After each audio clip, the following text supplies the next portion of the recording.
What if true awakening isn't about chasing the light? What if it's about walking straight into the belly of the dark, into the very places you've been trying to avoid? Carl Jung once warned us, there is no coming to consciousness without pain. And you know what? He was right. Before you can even begin to grasp who you really are, before you can meet your essence, the raw, unfiltered, untamed self, something has to happen first. Everything you thought you were has to fall apart. Let's get something straight. This video isn't here to coddle you. I'm not here to make you feel better, soothe your nerves, or boost your ego. This is an invitation to sit down with your shadow, to face the parts of yourself you've been running from for years, and to stay even when the silence becomes deafening. Because in that shattered stillness, in that unbearable quiet where there's nowhere left to run, that's where truth begins. See, a spiritual awakening doesn't always look like blissful meditation or some heavenly light breaking through the clouds. It doesn't start with fireworks. It starts with a whisper, a subtle ache deep in your chest that you can't quite name. A restlessness, not from your mind, but from something deeper, something ancient, something sacred. And let me be real with you. It doesn't show up gently. It doesn't tap you on the shoulder. It breaks in, like an earthquake, shaking the foundations of everything you've built your identity around. It tears at the seams of your carefully constructed life. And here's the truth. Most people don't make it through this. Not because it kills the body, but because it unravels the self. It dismantles the roles you played, the masks you wore, the stories you clung to. Your identity, it starts to dissolve. That charming personality you spent decades curating, that polished version of you that the world applauded, it begins to disintegrate, and in its place, the truth. Raw, unfiltered, untamed. And you won't like all of it. A lot of people turn back at this point. They numb themselves. They run back into comfort, into the illusion. They go back to sleep because the truth, the real truth, doesn't feel like enlightenment. It feels like death, because it is. It's the death of the ego, and no, that's not some metaphor. It's a psychological, spiritual, soul-shaking death of everything false.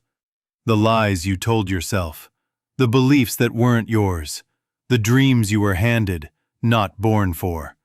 All of it, gone. And if you resist this death, the pain gets louder. If you fight it, you'll feel like you're losing your mind. And even if you surrender, it will still tear you open. But in that tearing, you just might glimpse, because the map you were given was never designed to lead you home. You were taught how to succeed, how to fit in, how to chase approval and build a life that looks good. But no one taught you how to be real. No one showed you how to descend, to turn inward, to sit with the soul beneath the mask and listen. So yeah, the descent feels like destruction. But it's not. It's an initiation. An invitation into your rebirth. This path, it's not pretty. It's not Instagrammable. It's not made for trending hashtags. Awakening isn't about becoming a shinier version of who you were. It's about letting go, fully letting go, of every identity that was never truly yours to begin with. You're going to lose things. You're going to lose people. You're going to lose versions of yourself that you once swore were permanent. And you'll have to let them go. Because if you try to hold on, if you try to drag those pieces into the new frequency, they will rot in your hands. Awakening doesn't upgrade your old life. It burns it to the ground. And in the ashes, it waits. Not to hand you something better, but to see if anything real, dares to rise. Most people turn back here. They choose safety over truth, applause over authenticity, the familiar cage over the terrifying freedom of the unknown. Because the wild is terrifying. It speaks a language your rational mind can't grasp. It doesn't explain itself. It just demands one thing: that you feel, that you stay, that you don't look away when the mirror shows you the parts you buried long ago. This mirror, it's not here to flatter, it's here to reflect the truth. And sometimes, that truth will make you want to scream, because it reveals your shadow, not as a monster, but as a long-forgotten part of you. A part that once burned quietly, that now calls to be seen, to be held. There are some encounters in this process that don't come with words. They don't obey logic. They follow the pulse of the soul, this deep, almost primal urgency to see itself clearly, to meet itself unmasked, to stop hiding behind the smile, the achievements, the spiritual fluff. And what do you find in those encounters? Not just the pretty parts. You find the wounded child, the manipulative teenager, the scared adult, who still clings to control just to feel safe. You find the version of you who never learned what love without conditions felt like. And that's where your rebirth begins. Not in the light, but in that raw, unmet shadow. And now it's rising. Not as your enemy, but as the very gateway to your becoming. It's asking you, begging you, to sit with it, to look it in the eyes even when it screams in silence, even when it lashes out in sabotage. In addictions, in jealousy, in rage, the shadow doesn't come wrapped in peace. It comes in the form of everything you thought was broken about you. Your compulsions, your defenses, your destructive patterns. But they're not broken pieces. They're messengers. They're saying, "Please stop running. Please, finally, just see me." That's why most people don't make it across the threshold, not because they're weak, but because this path, it doesn't ask for a little. It demands everything. Awakening will demand your grief. It will call out your rage. It will ask for your silence, the kind of silence that isn't peaceful but paralyzing. It won't offer you a blueprint or a promise of what comes next. It'll simply whisper, "Are you willing to die before you die?" Not your body, your identity, your plans, your roles, the timeline you are clinging to. And it's in this space, this terrifying, empty, in-between place, where your real work begins.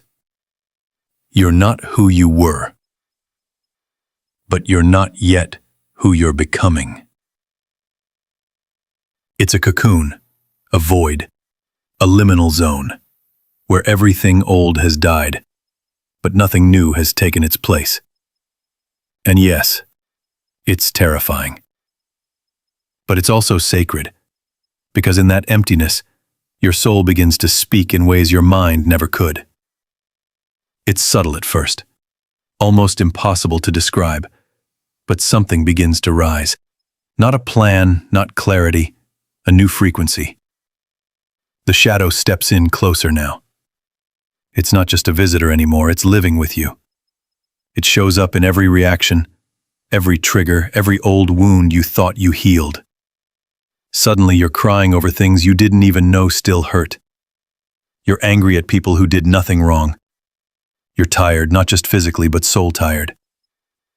And this is where most people give up. They label it as depression. They retreat to what's familiar. They self-medicate with productivity or positivity or distraction. But that's not healing. That's escaping. And awakening is the opposite of escape. It's confrontation. It's staring your deepest pain in the face and refusing to look away. And yeah, you'll want to run. Of course you will. We were trained to escape pain, to numb it, to silence it, to slap affirmations over it and pretend we're healed. But the real work is sitting with it, letting it rise, letting it teach you what comfort never could, letting it show you all the places you left yourself behind. And when you do that, when you stop trying to fix the pain and just feel it, something shifts. You begin to see that pain isn't the enemy. It's the doorway. It's the crack in the armor. The fracture where light could finally slip in. You start to realize that your sadness wasn't weakness, that your anger wasn't brokenness. They were messengers, each one holding a forgotten truth. And when you listen, when you stop resisting, you begin to soften. Something ancient inside you begins to thaw, and suddenly, you're not at war with yourself anymore. You begin to feel a kind of compassion you've never known, not for others, for you. You start to see the child in you, the one who never got the love they needed, the one who learned to shrink, to perform, to please, just to feel safe. You see the teenager who built armor out of sarcasm and rebellion, not because they didn't care, but because they cared too much and didn't know what to do with all that rawness. You see the adult version of you, still hustling for worth, still confusing productivity with purpose, still trying to earn what was always supposed to be yours. Now, you see them all. And instead of shame, you meet them with grace. You stop needing to fix yourself. You stop needing to be better. You stop believing you have to heal in order to be worthy. Because now, you remember. You remember who you were before the conditioning, before the masks, before the world told you what you had to be in order to belong. You remember that this whole thing, this awakening, it was never about becoming a shinier version of the self. It was always about getting honest. Honest about the mess, about the beauty, about the contradictions, about being wildly, fully, terrifyingly human. Divine and afraid, limitless and still learning, wounded and worthy. And that honesty? That's where you find your new ground. Not in perfection, not in a tidy spiritual identity, but in truth. Real, raw, unshakable truth. You no longer feel the need to prove who you are. You don't chase acceptance. You don't apologize for your depth. You don't ask for permission to exist. Because now, you know. You are the safe place. Not because you figured everything out, but because you finally stopped abandoning yourself, especially in the places that hurt the most. And that changes everything. Because that's what most people never learn, not because they're weak, but because no one ever showed them. No one taught us how to stay with discomfort, how to sit in silence without filling it, how to listen to the soul when it doesn't speak in words. But you're learning now. Because you're still here. You didn't run, you're staying. And in staying, you're becoming real. Not perfect, not polished, but real. You begin to notice it now. All those dreams you used to chase. They feel different. Some of them feel foreign, like they belong to someone else entirely. You realize how much of your life was built on borrowed dreams. Dreams handed down by a culture obsessed with image. Dreams born from fear, not from your essence. Dreams inherited from generations who never knew what wholeness felt like, only what survival demanded. And survival? It demands you shrink. It demands you hide your real voice. It demands you wear a mask, trade your soul for safety, and smile through the ache. But not anymore. Because now you're not surviving. Now, you're awakening. And with that awakening comes something wild, something fierce, something uncontainable. A sacred rage.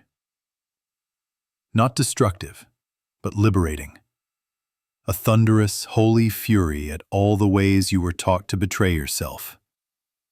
At the roles you played, just to be accepted.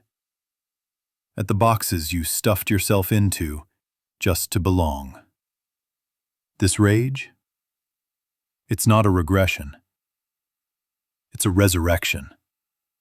It's the part of you that remembers, I was never born to live asleep. So you begin to speak differently. Not louder, but clearer. You say no without guilt. You say yes without explanation. You stop apologizing for being whole. You stop dimming your light to fit into places that never had space for your truth. And the world? The world doesn't know what to do with this version of you. Because it trained you to obey, to conform, to polish yourself into something palatable. But now, you are a frequency it cannot decode, a presence it cannot dilute, a truth it cannot predict. And just by existing, you begin to wake others up. Not by preaching, not by forcing, just by being. This is embodiment. It's not about talking about healing. It's about becoming it, breathing it, letting it flow through every moment.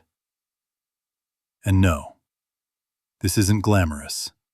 It doesn't come with gold lights and guru vibes. Sometimes, it looks like crying alone in your car. Sometimes, it looks like your nervous system breaking open, just to reset. Sometimes, it looks like losing people you thought were forever, because your truth became too loud for their silence. Sometimes, it means saying goodbye to a life built with love, but from an identity that no longer exists. That's the cost of becoming. You don't just lose illusions. And what takes its place? Not clarity, not peace, not a brand new identity wrapped in gold. No, what replaces the old isn't immediate, or clear, or clean. It's a void, a sacred, empty space where the old doesn't fit, and the new hasn't taken root yet. You wake up some mornings and wonder, who am I now? You move through the world feeling both ancient and newly born. You try to describe what's happening, but language fails you. You try to make plans, but the future laughs. Because this isn't a space for building. It's a space for listening. Listening to that whisper beneath the noise, that whisper that doesn't offer answers, but asks for trust. Let go, it says. Let go of the plan. Let go of the timeline. Let go of needing to understand it all. Let this shape you. Let it strip you down. Let it show you what's left when you've got nothing left to protect. And what remains? Not your brand, not your curated image, not your performance. What remains is your breath, your presence, that deep, wordless pulse of just being alive. And in that space, something wild begins to rise. Not a new self, but the self that's been waiting. The self before the performance, the self before the wound, the self before the mask. You no longer chase your purpose like it's some treasure at the end of a map. You begin to embody it. In every choice, in every word, in every breath. You no longer need meaning to look like a grand staircase. Now it feels more like a rhythm, a way of moving, a way of being honest, even when it's messy. A way of staying open when everything says, shut down. And here's the hard truth, that longing inside of you, the one you tried to kill with distractions, that ache you mislabeled as dysfunction. It was never a weakness. It was the call, the sacred signal that you were ready to leave the lie behind. But here's why most people don't follow it. Because that first step, that first real, honest step, it doesn't feel like bliss. It feels like exile. That first stage of awakening, it doesn't come with choirs or clarity. It comes with loneliness. It feels like exile from your old self, from the systems you trusted, from the people who once felt like home. You suddenly feel like you're living on a different frequency, one the world doesn't speak. And yeah, you'll ache to go back. Back to the numbness, back to the predictability, back to the comfort of pretending. But something inside you refuses. Because once you've tasted the truth, even a drop, you can't pretend it's not there. Once you've heard the voice of your soul, the world's noise no longer satisfies. So you wander, through sleepless nights, through mornings soaked in tears you can't explain, through conversations that suddenly feel empty, through relationships that were never really built on truth, just on patterns. And no, you're not broken. You're in the in-between, the cocoon, where the old self has died and the new hasn't yet been born. It's terrifying, but it's also where your soul does its deepest work. This is the space where your shadow no longer hides.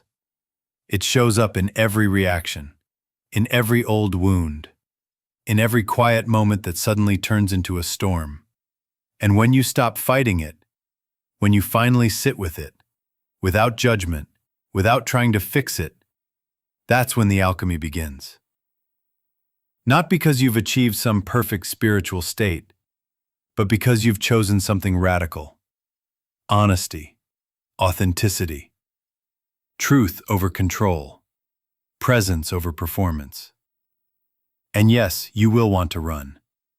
You'll want to patch the pain, sugarcoat the silence, put on your spiritual face, and pretend. But this time, you won't. Because now you know. Awakening is not about escape. It's about embodiment. It's about turning inward and saying, I'm not going anywhere. Even when it hurts. Even when it feels like chaos. Even when your nervous system screams. You stay. You breathe. And in that staying, you discover something wild. Pain was never your enemy. It was your doorway. It was the crack where truth could finally slip in. And now, everything feels different. You start to see anger, sadness, even fear, not as flaws, but as messengers. Each one carries a piece of your truth. Each one leads you home. And as you listen to them with open eyes, something ancient inside you softens. You begin to feel compassion, not just for others, but for yourself. For the child who had no idea how to ask for what they needed. For the teenager who learned to manipulate or rebel just to survive. For the adult who thought being busy meant being worthy. Now, you see them all.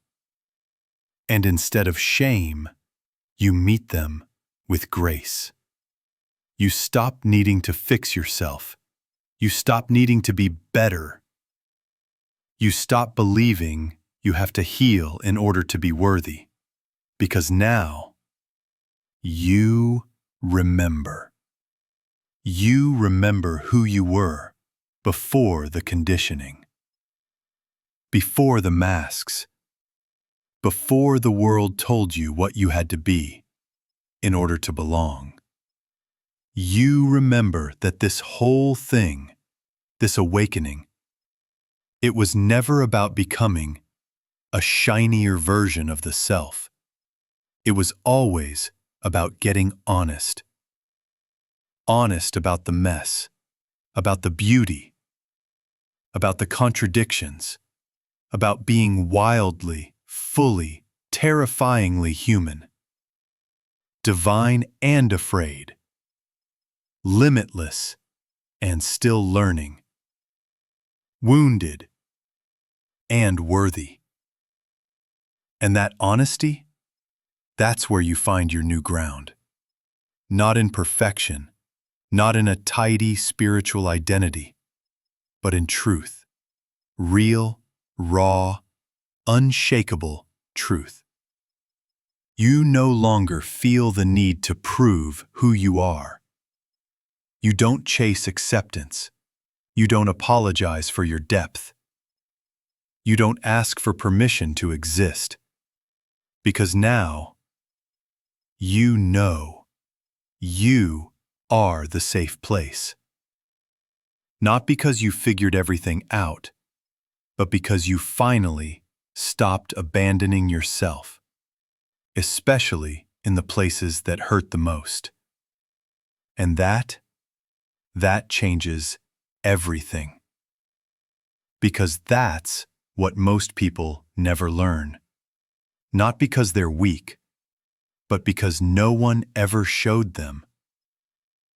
No one taught us how to stay with discomfort, how to sit in silence without filling it, how to listen to the soul when it doesn't speak in words.